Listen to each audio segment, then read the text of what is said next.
Excellent. Now, if you'll allow me to pass. Let me explain, sir. At this festive season of the year, it seems desirable that those of us with means should make some slight provision for the poor and destitute who suffer greatly at this time. Provision? Are you seeking money from me then? Many thousands are in want of common necessaries. Hundreds of thousands are in want of common comforts. Are there no prisons? Plenty of prisons. The workhouses, they're still in operation? They are. I wish I could say they were not. The treadmill, the poorhouses, still in full vigor? All very busy, sir. I was afraid from what you said that something had stopped them in full force. A few of us are endeavoring to raise a fund to buy the poor some meat and drink and food and warmth. What can we put you down for, sir? Nothing. You wish to be anonymous? I wish to be left alone. Since you asked me what I wish, gentlemen, that is my answer. I don't make merry myself at Christmas, and I can't afford to make idle people merry. My taxes help to support the public institutions which I have mentioned, and they cost enough. Those who are badly off must go there. Many can't go there, and many would rather die. If they would rather die, perhaps they had better do so, and decrease the surplus population. Surely you don't mean that, sir. With all my heart. Now, if you will go about your business, gentlemen, and allow me to go about mine. Good day.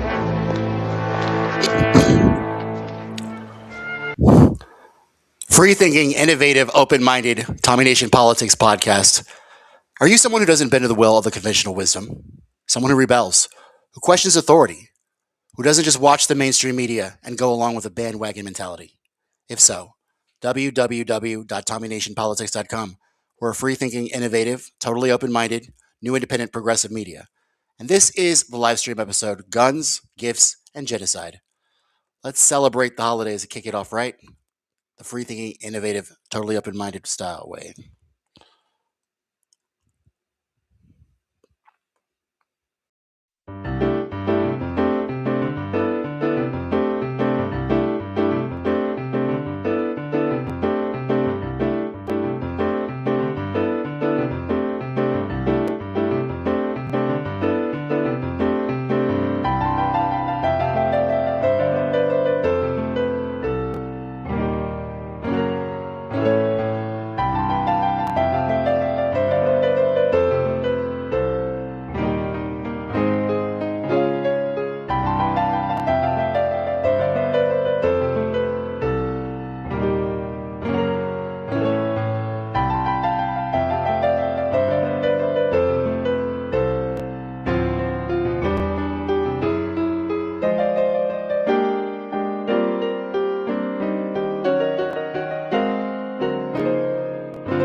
Welcome, guys. Tommy Nation Politics podcast.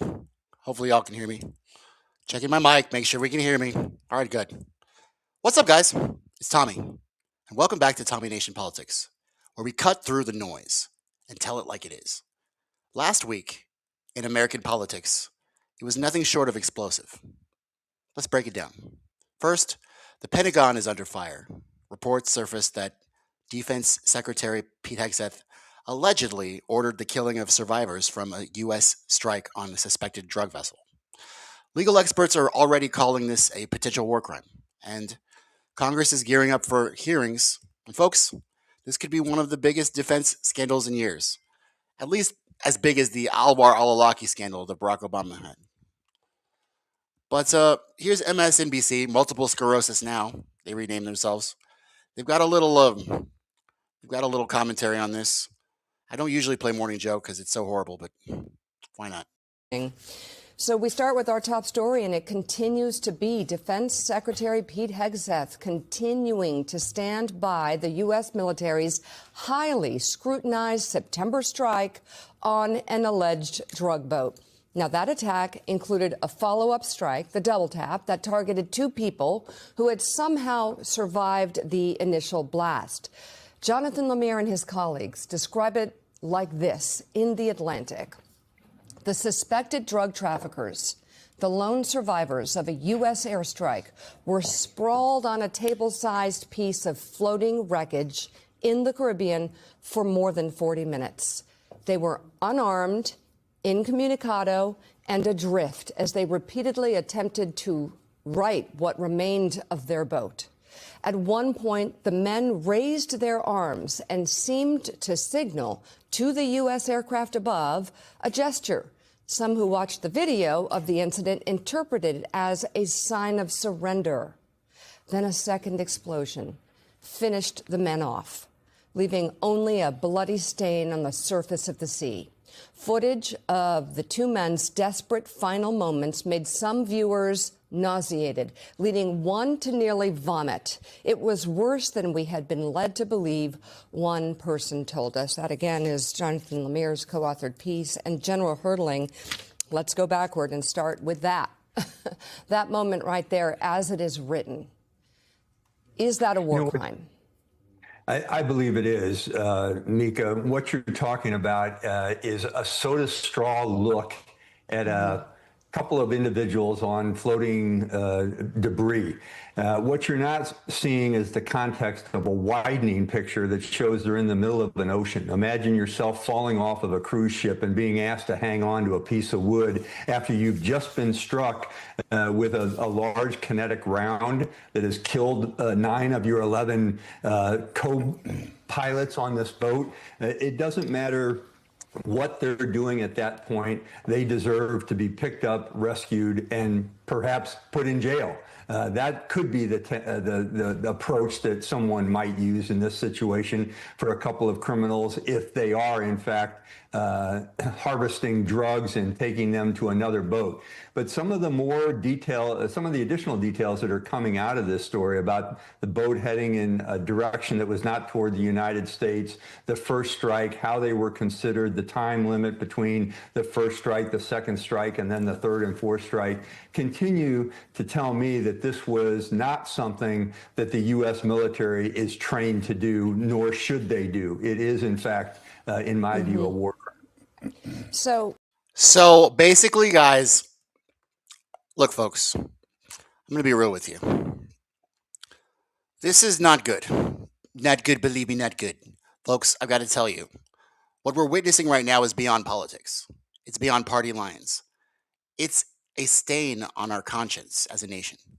Last week, reports broke that Trump administration officials ordered strikes on a Venezuelan vessel, a so-called drug boat, and then another one, And according to credible accounts, survivors were deliberately targeted on this one, making it a double tap, which is a war crime by the Geneva Conventions.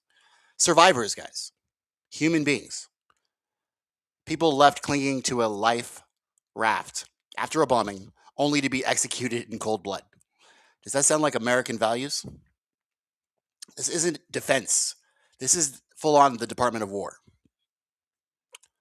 This isn't security. This is barbarism, dressed up as policy. And if these reports hold true, we're talking about actions that legal experts are already calling potential war crimes committed in our name under our flag, representing our people. And now think about that. The United States, a nation that claims to stand for liberty, stand for justice. It's just a sad time, guys. It's a sad time. And if the people have any conscience left, we must demand accountability, because silence in the face of brutality is complicity. Silence in the face of brutality is complicity. So the likely war crimes being committed by the Trump administration has been responded to by lawmakers in House of Representatives and the Senate. For what purpose does the gentlelady from Pennsylvania seek recognition?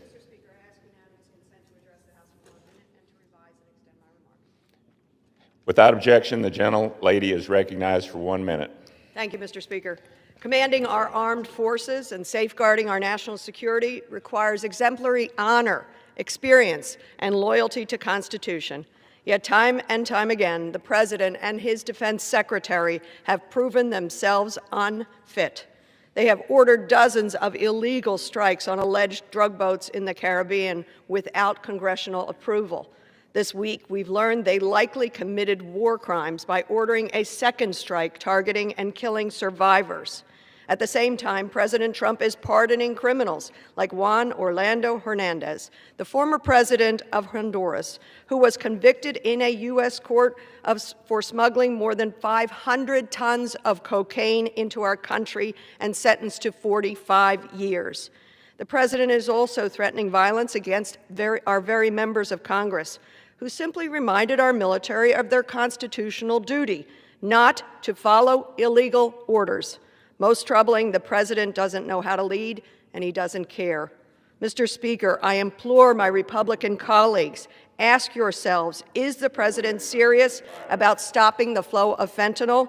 No, he is deathly unserious. I yield back. Gentlelady's time has expired. For what purpose does the gentleman from Minnesota seek recognition?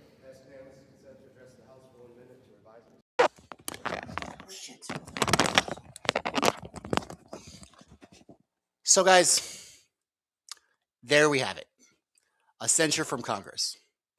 War crimes in the midst of a whole bunch of other numerous, let's just call it violations of the Constitution. And we don't know what's coming next, guys, except we do know that Marjorie Taylor Greene feels very sorry for President Trump as she resigns. She's resigning, and we've got the Democrats posed to take in the midterms a very real, very big blue wave. So this is a very interesting time, guys. Shall we substitute red fascism for blue fascism once more?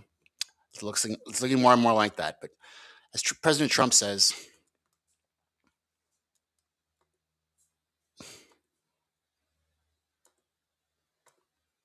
Mr. President, it has been reported that Maduro offered everything in his country, all the natural resources. He even recorded a message to you in English recently, offering mediation.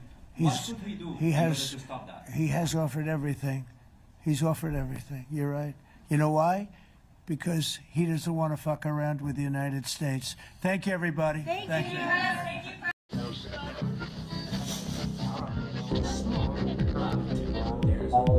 hey guys, this is Tommy with Tommy Nation Politics. How's everyone doing today? Tommy Nation Politics.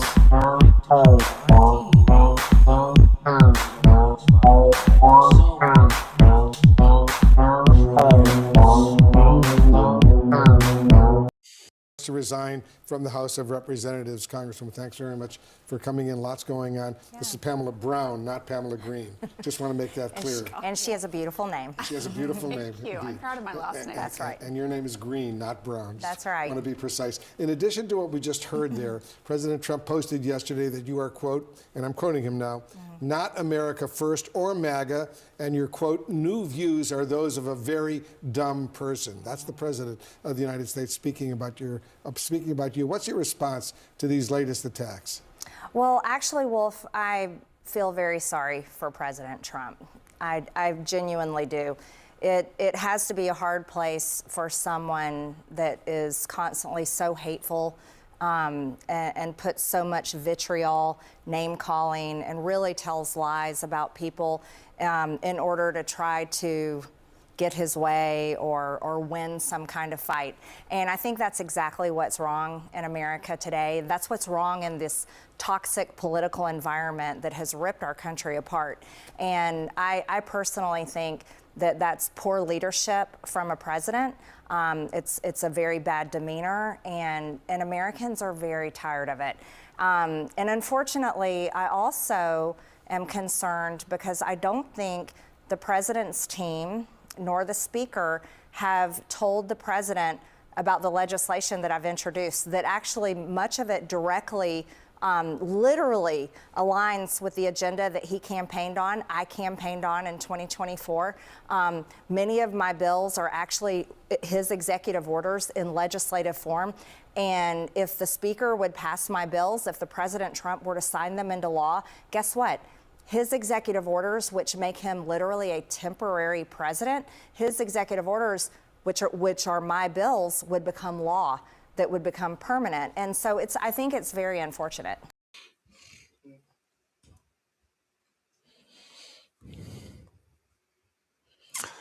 It is very unfortunate, guys. Very, very unfortunate.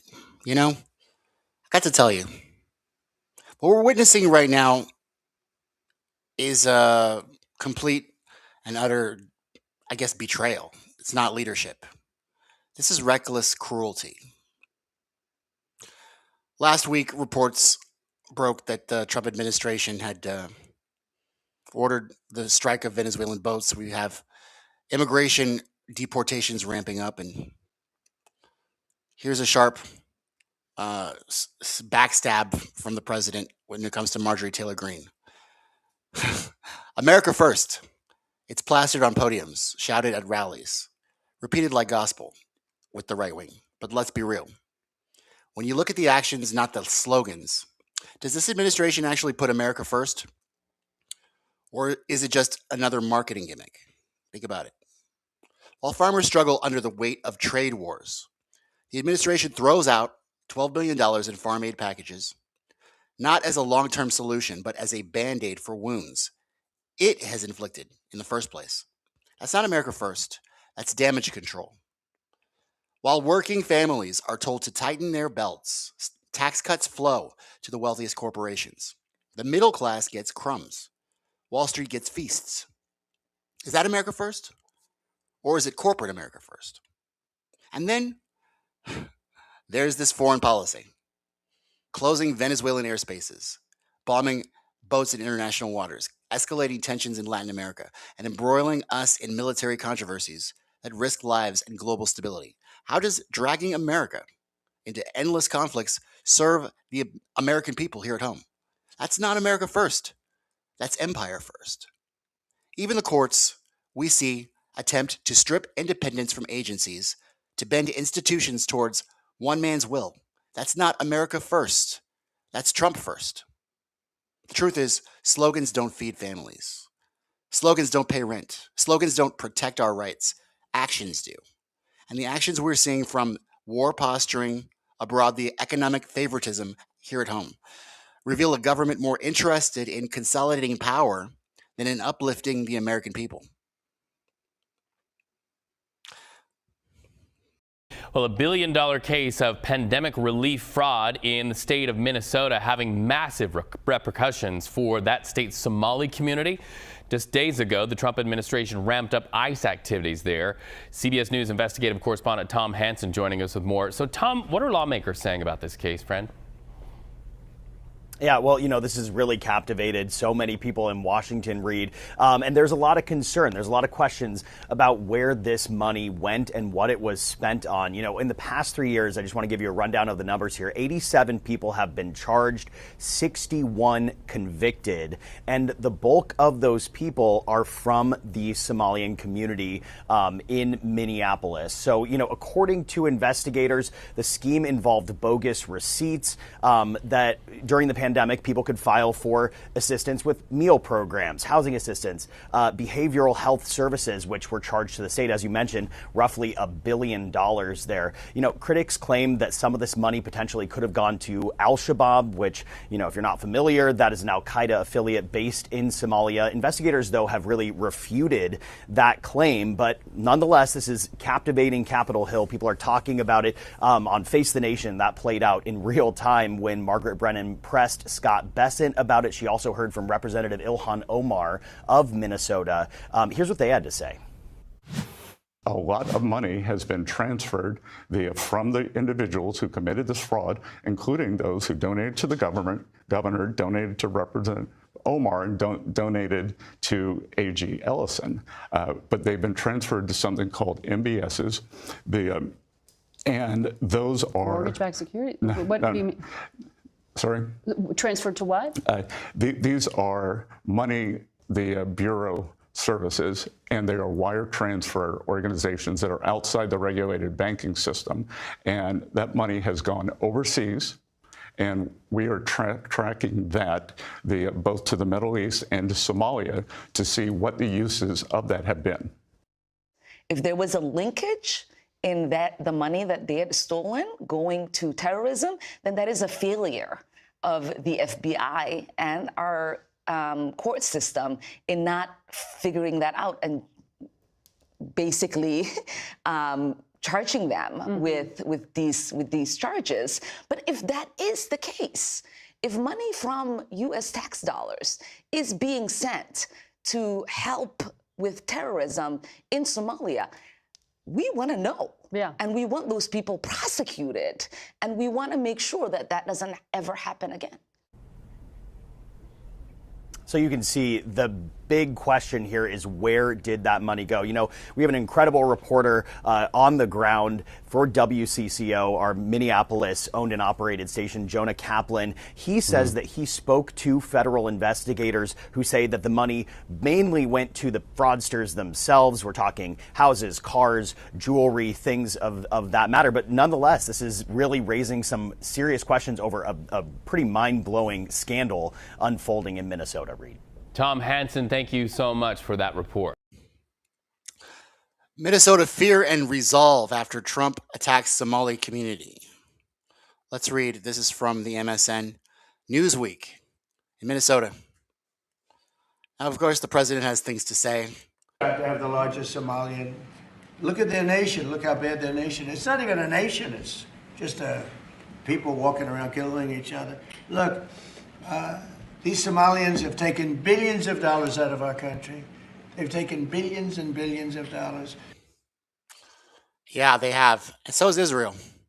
You don't hear him complaining about that. Only hear him complain about Somalis. I don't know why.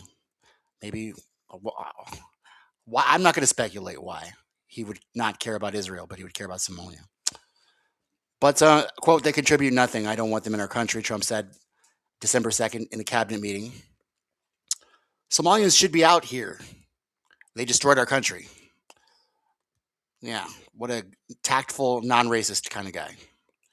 White House spokesperson Abigail Jackson told Newsweek the president is absolutely right to highlight the problems caused by the radical Somali immigrants that the Democrats let invade our country and steal from American taxpayers. I heard and I saw, the vice presidential nominee, forget his name. It's a funny-looking old man, Kamala's bitch, Kamala's grandpa. He said something about something about it. The facts are clear that a lot of countries are taking American taxpayer money. It should end with our Congress, who has the power of the purse. Why it's not ending is only Congress is to blame for that. Not the refugees, not the president, the Congress. Refugees from war-torn Somalia have been welcomed to Minnesota since the 1990s, drawn by job opportunities and state's generous social services. The state is home to the nation's largest Somali population, with about 84,000 people of Somali descent living in Minneapolis, St. Paul area. It's a very interesting thing. It's going to be interesting to see ICE in Minnesota. we will be keeping watch, and we'll be bringing you the latest updates for that. But in the meantime, President Trump escalates tensions with Venezuela, declaring airspaces around the country closed. He even hinted at a possible military action. Caracas is condemning it. But here at home, the move is stirring a debate about whether we're sliding into another foreign entanglement. On the electoral front, Democrats score surprising gains in special elections. Tennessee, Florida, Virginia, and Arizona. Like I said, guys, it's putting them right in the prime area spot for the midterm takeover of the blue wave. But let's pivot to the Supreme Court for a bit. The hearing, they're hearing 4 major cases this coming week, so be on the lookout for that. The FTC commissioners being fired without cause from Trump. The New Jersey drones. The $12 billion in farm aid. We have an article on that too. Where is it? Where is that article? Oh, here we go. BBC. So Trump unveils $12 billion farm aid package to help farmers who face unjustified trade actions. This was caused by his tariffs again, forcing China to buy their soybeans and other produce products in Venezuela and in Brazil. So leaving the farmers, their crops didn't get bought by any foreign markets due to the tariffs. U.S. President Donald Trump has unveiled $12 billion in farm aid packages, though, aimed at helping farmers impacted by the low crop prices and the administration's ongoing trade wars. Most of the money, $11 billion, is earmarked for one-time payments. This is a one-time payment, so it doesn't matter if the Chinese decide maybe next year that they're going to do exactly what they did this year again. This is a one-time payment. So, as you can tell, these Band-Aids from the Democrats and Republicans, they just exacerbate and make things worse.